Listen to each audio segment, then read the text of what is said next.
Hey, everybody, Rob Veno, WagerTalk TV, WagerTalk.com here with your Tuesday. Almost these days run together right about now, but it's Tuesday.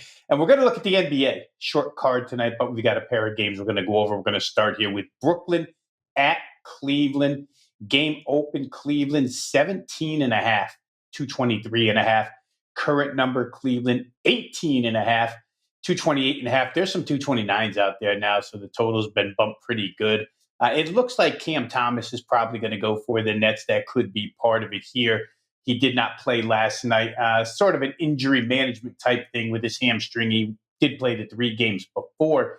Schedule looks like this. Brooklyn's on the second of back-to-backs. They did beat the Lakers last night in Brooklyn. Cleveland had yesterday off. This is kind of a strange scheduling spot for Cleveland. It's just a 1-game homestand. They'll have the next 2 days off, and then they play in Memphis later this week on Friday. Matchup and situation here. I would say real quick here that the scheduling favors Cleveland in this spot. Brooklyn's offense is so much better with Cam Thomas, obviously. It doesn't help the defense, but he's a bucket waiting to happen. So he's played in 4 games since returning from his injury. He was up for quite a long time. The first one, he worked off the rust. Then he came back, played the next 3 straight. And in those games, he had 24, 23, and 16. The Nets scored 127, 117, and 105 against a very slow-footed Charlotte. But the 127 and 117 against Golden State and San Antonio show that Brooklyn can up their offensive game with Thomas in the lineup, tandem with D'Angelo Russell in that backcourt. Cleveland, however, as they do on most nights, huge interior edge here.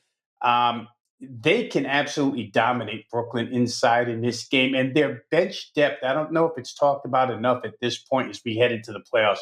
But since they added DeAndre Hunter and the way Ty Jerome has played off the bench, Cleveland's 6 through 10, very tough. Certainly, I would say 4 of those could start for New Jersey, for Brooklyn at this point in time.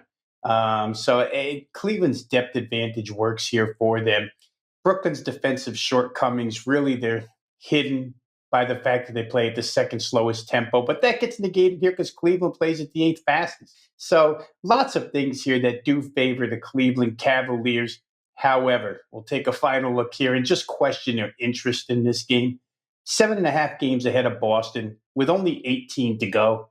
Do they really care to win this game by 19 points? Maybe they do, because they have a shot at their 15th straight victory, which would tie a franchise record. They probably would love to do it in this home game. Like I say, it's a solo home game in front of their home fans, win that 15th straight. And if they do, they go for 16 on the road.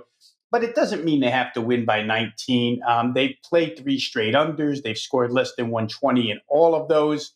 They have the next couple of days off. Maybe they play hard early and coast the last 12 to 15 minutes. I really think that might be the case here. If they get to a big lead, may coast their way home in this one. There's not a lot of angles to look at this game. I mean, you could take the points, but the Nets in back-to-backs and with their defense, not really a fun take here. Cleveland could blow them out if they decide to. They win by margin. I think the best route to take here is Cleveland coming out of the gate quickly, establishing themselves. They're the highest scoring first half team in the league. Almost average 64 games, 63.8 to be exact. And here they're asked to do exactly that. 63 and a half is the first half total.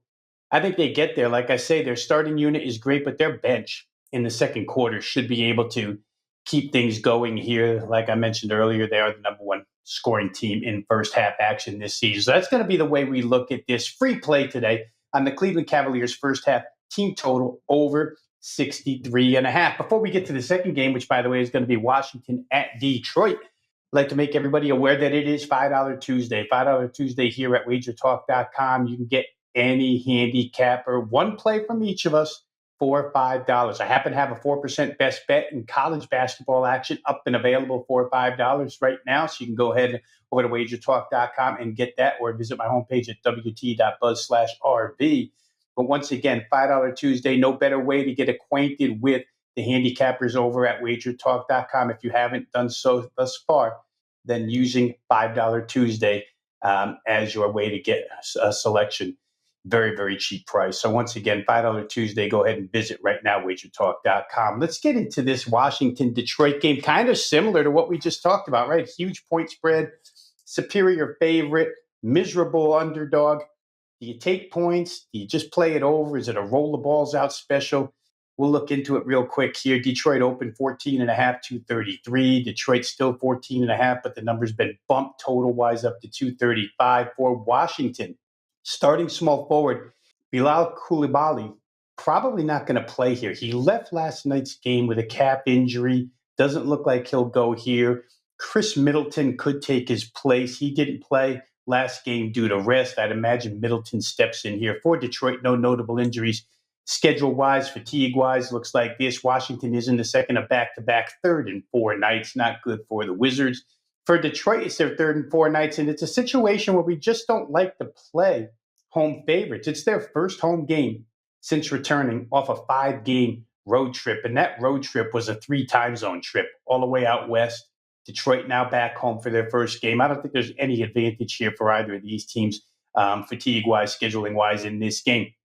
It's the first of a back-to-back set between these two. Both going to be played here in Detroit. Pistons absolutely rolling right now, 12-3 against the spread last 15 games. How about Washington? Close examination of their schedule shows they haven't played a team with a winning record in their last 8 games, yet they're only 3-5 against the spread in those 8. The divide in Washington's defense in those 8 games from playing fast-paced teams to playing slow-paced teams, pretty evident here. The faster-paced teams that they've played over the course of the last 8, Portland, Utah, and Toronto twice, they scored 129, 122, 117, and 119. No defense apparent for Washington against the quicker-paced teams, but against the very pedestrian teams, defense picked up, only allowed 99, 100, 106, 110. Bad news here because Detroit's a fast-paced team. They get out and go 94-foot up tempo. So I'd imagine Washington's defense gets hurt a little bit in this game. Again, you take a final look at this. Generally don't like to play these huge home favorites. First game back off of a road trip. There's no angle here really in this game, side or total, that you can play with any sort of strong conviction. But there is a 90% trend that just sticks out in this game. So if you're a technical guy, you like technical trends, here you go. Washington Wizards, full game totals in back-to-back situations are 9-1 to the under. 90% under trend in Washington back-to-back games so far this season. The Pistons defense has been pretty good. Their recent road swing, it was a tough, strenuous trip, but the defense still held up pretty good. Last 10 games shows they're only allowing 112.9 per game. Take away Coulibaly and Malcolm Brogdon, who, believe it or not, as the roster exists for Washington, those are the top 2 scorers on this Washington team.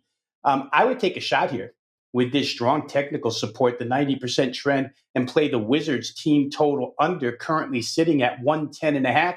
I think it lands that way. We're going to play as your free selection for this game, Washington Wizards full game team total under 110.5. On the way out, I'd like to ask everybody to hit the like button if you like the selections and analysis provided here at WagerTalk TV by all of the WagerTalk handicappers on a daily basis.